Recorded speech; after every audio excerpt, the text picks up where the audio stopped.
Découvrez un extrait exclusif de ce livre audio et profitez d'un essai gratuit sur Audible via le lien dans la description.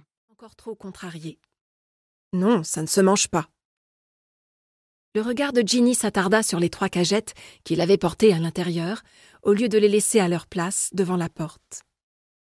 Là où il aurait aimé pouvoir les poser ce matin, comme il l'avait toujours fait. Je suppose que les autres fruits et légumes servent à préparer les smoothies qu'elle a ajoutés à la carte. Logan acquiesça. Les habitants de cette ville tenaient à leurs smoothies, et ce n'était pas lui qui allait s'en plaindre. Ça signifiait que le café avait besoin de grandes quantités de produits en provenance de sa ferme. C'était bon pour les affaires. « Les gourdes sont purement décoratives », dit-il, leur épargnant ainsi à tous deux une nouvelle série de devinettes. Le regard de Ginny s'illumina, comme si Logan venait de trouver une solution à tous les problèmes du monde. Il fit mine d'ignorer la fierté qui lui gonflait la poitrine à la vue du visage réjoui de la jeune femme. Il n'avait pas ressenti ça depuis longtemps. « Bien sûr, j'aurais dû y penser. C'est le manque de sommeil. » conclut Ginny en s'accoudant au comptoir, le menton dans les mains.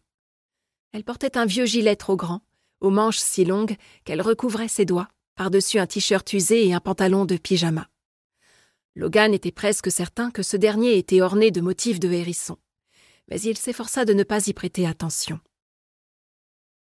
Il fit de même pour tout un tas d'autres aspects de Ginny, comme ses sourcils foncés et si expressifs, ou la façon qu'elle avait de ne jamais arrêter de bouger, lui préparant son café avec des gestes rapides et précis.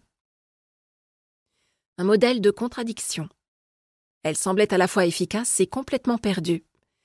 Elle avait le sourire facile, mais se renfrognait tout aussi aisément, et chacune de ses émotions se lisait dans ses grands yeux bruns, sombres comme son café.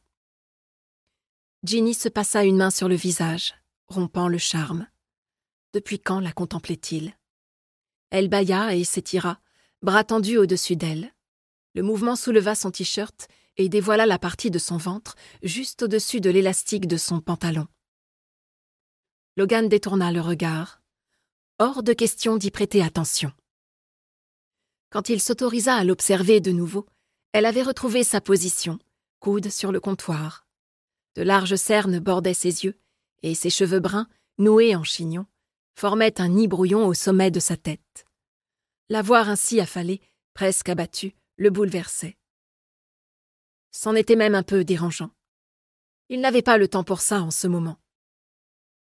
Il s'apprêtait à lui dire qu'il devait reprendre sa tournée de livraison, mais déjà, elle s'était remise à parler. « C'est tellement étrange. J'entends ces bruits toutes les nuits.